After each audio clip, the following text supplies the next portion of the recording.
Imagine your life as a book. Not the one you post online, not the highlight reel, the real one. If someone picked it up and read it cover to cover, would they feel something? Would they stay up late to see what happens next? Or would it read like the same pages, copied over and over? Most of us don't mean to live a forgettable story. It just happens quietly. Routine turns days into years, and comfort starts feeling like a cage. Then one day, you wake up and wonder where all that time went.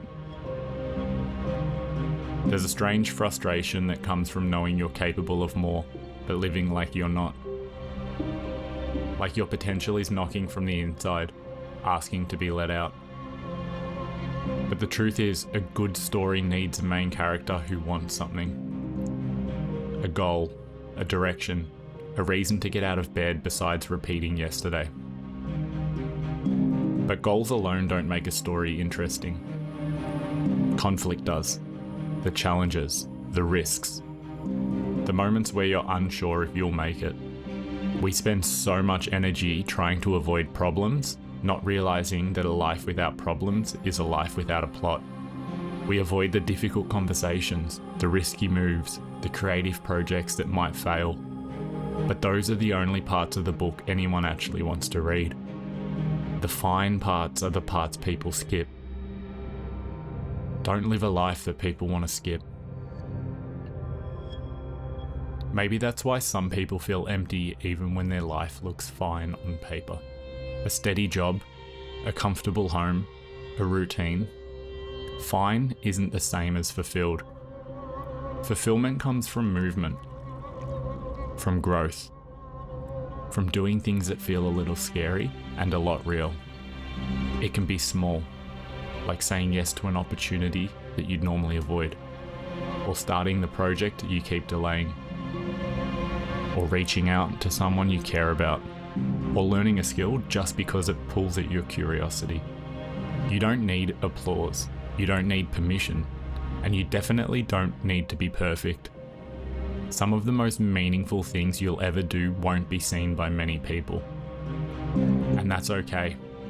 A powerful story isn't written for an audience. It's written by someone who is actually living. Relationships matter too. At the end of life, people rarely wish they worked more hours. They wish they spent more time with the people who made them feel alive. Connection adds depth to your story, and it gives it colour and emotion. And then there's authenticity. Trying to live someone else's version of success is like reading from the wrong script. It will drain you. But when your actions align with who you really are, even the hard days feel meaningful. I used to think that I was locked into the chapters I've already written. That because I started as one thing, I had to finish as that thing. But your past chapters don't lock you into a genre. You're allowed to change direction. You're allowed to outgrow your old dreams. You're allowed to rewrite the plot.